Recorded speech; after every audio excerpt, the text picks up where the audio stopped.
आगरा में ज़बरदस्त शीतलहर है, गलन और ठिठुरन है और ऐसे में अलाव का सहारा हर कोई लेना चाहता है क्योंकि अ, थोड़ा उससे ऊष्मा मिलती है। लेकिन राजनीतिक तपिश ज़रूर बढ़ी हुई है और चुनाव बिल्कुल नज़दीक हैं।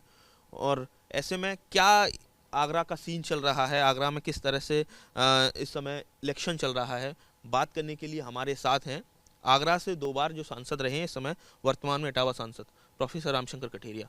कठेरिया साहब, आगरा से बहुत ज़बरदस्त आपकी कर्मभूमि रही है, ज़बरदस्त नाता रहा है और कहा जाए एक तरह से आगरा से आप भले ही इटावा में इस समय राजनीति कर रहे हैं लेकिन आगरा से एक मन आपका आगरा में रहता है। क्या देख रहे हैं इस समय, कैसी फाइट चल रही है इस समय? 9 सीटों पर बीजेपी ने अपने प्रत्याशी घोषित कर दिए। देखिए, पहले तो आगरा में मैं विश्वविद्यालय में अभी भी प्रोफेसर हूँ, तो आगरा तो हूँ ही। और जहाँ तक उत्तर प्रदेश के चुनाव की बात है तो मुझे लगता है कि उत्तर प्रदेश का चुनाव ऐतिहासिक चुनाव है। ऐतिहासिक इसलिए है कि ये 2024 के पहले का ये विधानसभा का चुनाव है जिसमें 5 साल तक बहुत ही प्रभावी ढंग से उत्तर प्रदेश के मुख्यमंत्री आदरणीय योगी आदित्यनाथ जी ने काम किया प्रदेश की जनता के लिए, प्रदेश के विकास के लिए।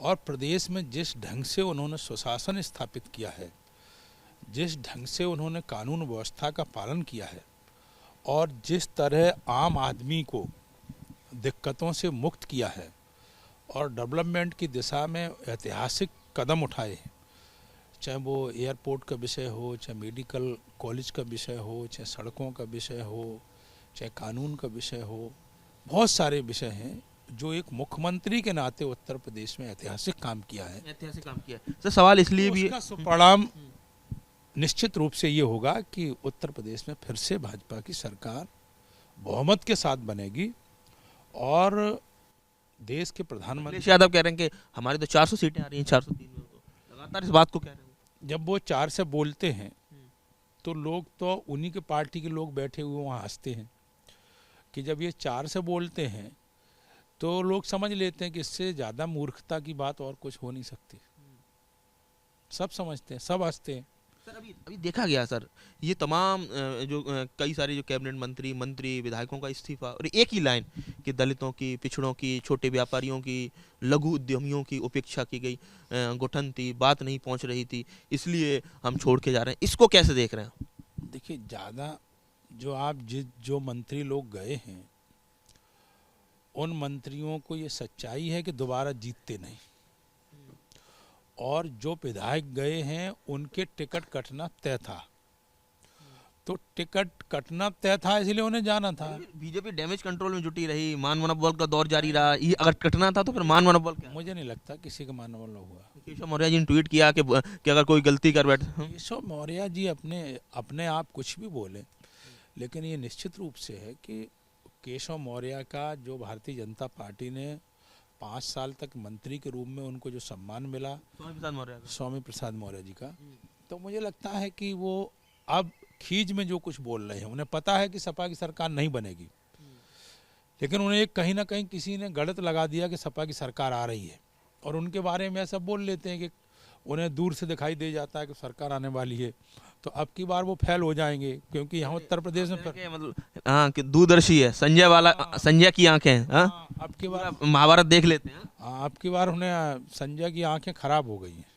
तो स्वामी प्रसाद मौर्य की जो कोई राजनीतिक चश्मा है वो इस बार नहीं पढ़ पा रहा है कि हवा किधर बह रही है। नहीं, वो बिल्कुल नादानी कर गए और इसके लिए वो पछता रहे हैं। क्या लग रहा है सर, आगरा खुद किस तरह से देखिए? आगरा में 9 सीटें भगवा लहराया 2017 में, लेकिन हर सीट पर बीजेपी की लड़ाई तो अपनों से, बाद में वो दूसरों। ये बताओ, हर जगह लगातार आगरा में अभी तक एक भी सीट सपा ने जीती हो तो बताओ।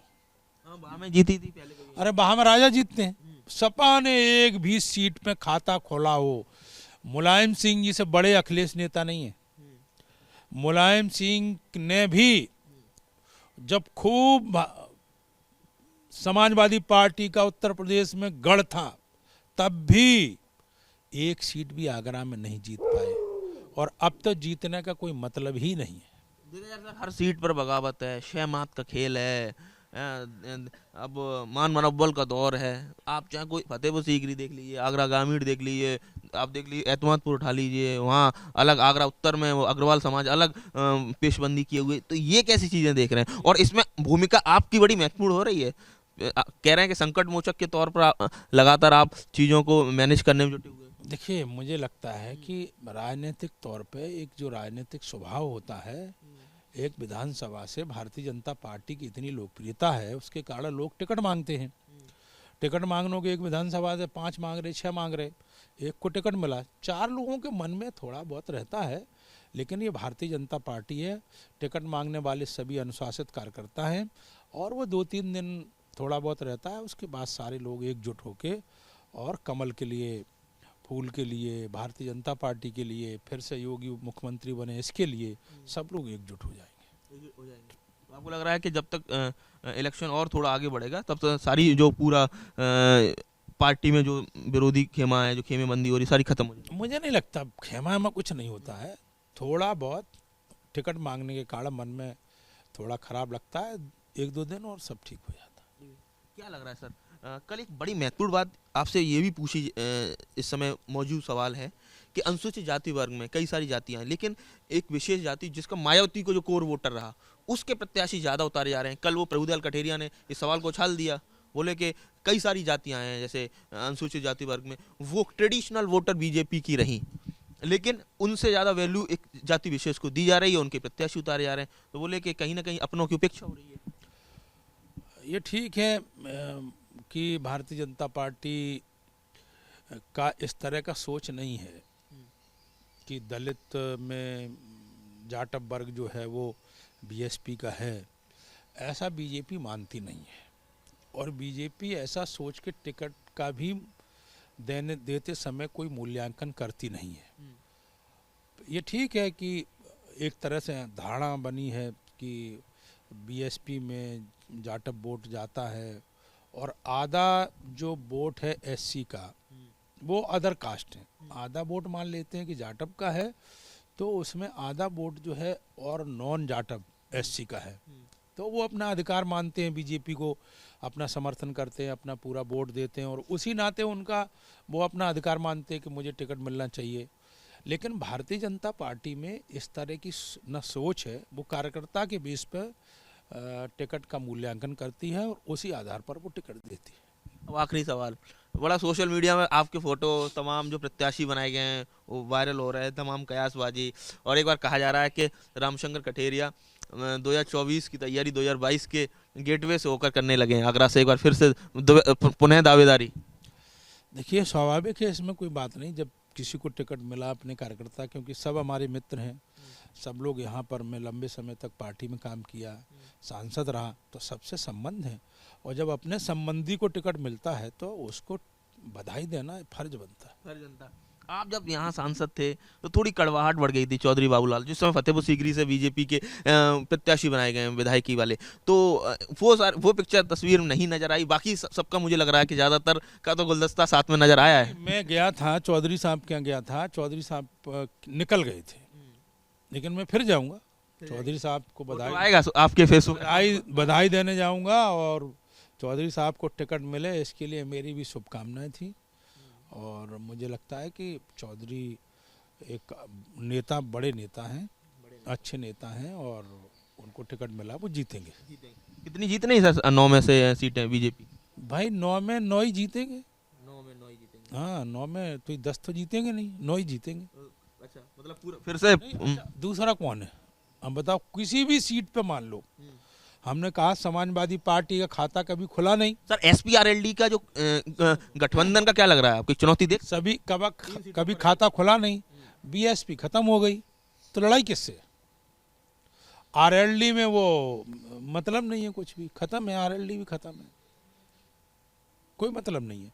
बीजेपी के सामने सच माने में आगरा में तो कोई नहीं है, कोई नहीं है, कोई कुछ नहीं है। रामशंकर कठेरिया बीजेपी के वरिष्ठ नेता, इटावा सांसद, कह रहे हैं कि एक बार फिर से सभी 9 सीटों पर भारतीय जनता पार्टी का परचम लहराएगा।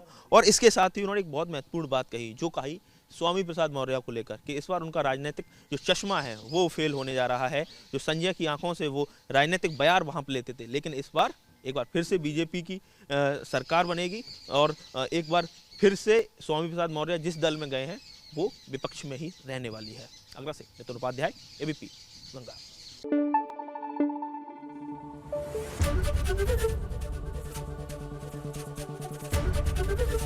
एबीपी गंगा, खबर आपकी, जुबान आपकी।